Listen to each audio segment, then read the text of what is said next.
ప్రభునందు అత్యంత ప్రియమైన దేవుని ప్రజలకు మన ప్రభువును రక్షకుడైన యేసయ్య అతి శ్రేష్టమైన నామంలో మీ అందరికి శుభాలు తెలియజేసుకుంటున్నాను. దేవుడిచ్చిన మహాకృపను బట్టి ఆయన నామానికి స్తుతులు స్తోత్రాలు కలుగునగాక. అనుదినము దేవుని వాక్యం ద్వారా ఆయన మనతో మాట్లాడుతూ మనల్ని బలపరుస్తున్న రీతిని బట్టి ఆయన నామానికి స్తుతులు స్తోత్రాలు కలుగునగాక. దేవుడు ఈ రోజు కోసం ఏర్పాటు చేసిన దేవుని వాక్యం ఏమనగా 1 సమూయేలు 16వ అధ్యాయము 7వ వచనం. ఇక్కడ చూసుకున్నట్లయితే, మనుషులు పై రూపమును లక్ష్యపెట్టుదురు గాని యెహోవా హృదయమును లక్ష్యపెట్టును. దేవుడి నామానికి స్తోత్రం. దేవుని వాక్యం ఇక్కడ ఏమని సెలవిస్తుందంటే, మనుషులు పై రూపాన్ని లక్ష్య పెడతారు కానీ దేవుడు హృదయాన్ని లక్ష్య పెడతాడు. మనుషులు పై రూపాన్ని చూసి నీ యొక్క యాటిట్యూడ్ని డిసైడ్ చేస్తారు కానీ దేవుడు నీ యొక్క పై రూపం చూసే దేవుడు కాదు, నీ యొక్క హృదయాన్ని చూసే దేవుడు. నువ్వేం ఆలోచిస్తున్నావా, నువ్వేం తలంచుచున్నావా అది దేవుడికి తెలుసు. మనుషులు మీ హృదయంలో ఏం ఆలోచిస్తారో అది లక్ష్య పెట్టరు, వారు చూస్తున్న వాటినే వారు నమ్ముతారు. కానీ దేవుడు నీ హృదయాన్ని లక్ష్య పెడుతున్నాడు. నువ్వేదైనా ఒక మంచి ఉద్దేశంతో ఒక పనిని ప్రారంభించినప్పుడు అది దేవుడు సఫలం చేస్తాడు.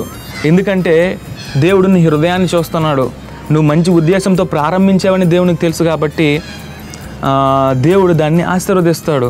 నువ్వెవరు మంచి కోసం ఆలోచించినా, లేకపోతే ఏదైనా మంచి పని నువ్వు చేద్దామని ముందుకు వచ్చినా ఆ పనిని జరగకుండా ఆపడానికి ప్రయత్నిస్తారు.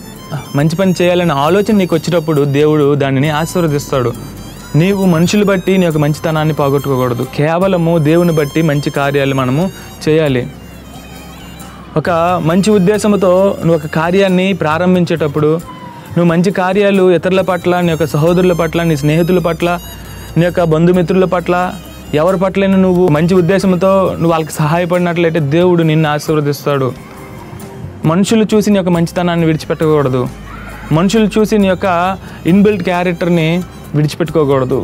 దేవుడు నీ మనసును లక్ష్య పెడతాడని ఆ యొక్క దేవుని మీద ఆశ కలిగి, దేవుని మీద నమ్మకంతో మనం ముందుకు సాగాలి. ఎప్పుడో ఒకప్పుడు దేవుడు మన యొక్క ఆశల్ని నెరవేరుస్తాడు.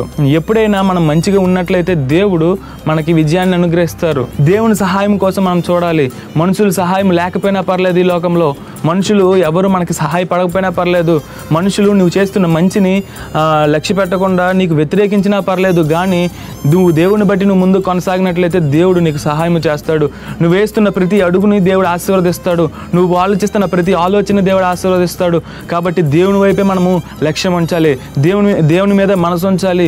దేవుని యొక్క ప్రేమను ఇతరులకి చాటి చెప్పాలి. మనుషుల దగ్గర నటించే ప్రేమ కాకుండా నిజమైన శాశ్వత ప్రేమను ఇతరులకు కనుపరచాలి. దేవుని యొక్క ప్రేమను ఇతరులకి కనుపరచాలి.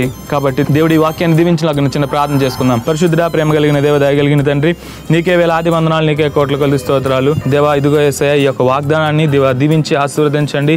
ఇదిగో మీరు హృదయాన్ని లక్ష్య పెట్టే దేవుడు. అయ్యా, మనుషులైతే పై రూపాన్ని లక్ష్య పెడతారు కానీ దేవదాన్ని మీ హృదయాన్ని లక్ష్య పెడతారని అయ్యా వాగ్దానం చేసిన దేవుడు, నీకే స్తుతులు స్తోత్రాలు. ఇదిగో దేవా తండ్రి, మా హృదయాలు నీకు నచ్చిన విధంగా అయ్యా మేము మలుచుకోవడానికి దేవా మీ కృపను మాకు దయచేయండి. అయ్యా, మీరు కృప చూపించే దేవుడు, దయ చూపించే దేవుడు, నీకే స్తుతులు స్తోత్రాలు. ఈ యొక్క వాగ్దానాన్ని మా జీవితంలో స్వతంత్రించుకునేలాగా మీరు గొప్ప కార్యం చేస్తారని యేసు ప్రియ పరిశుద్ధ నామాన్ని అడిగి వేడుకొని పొందుకున్నాం మా పరమ తండ్రి. ఆమెన్.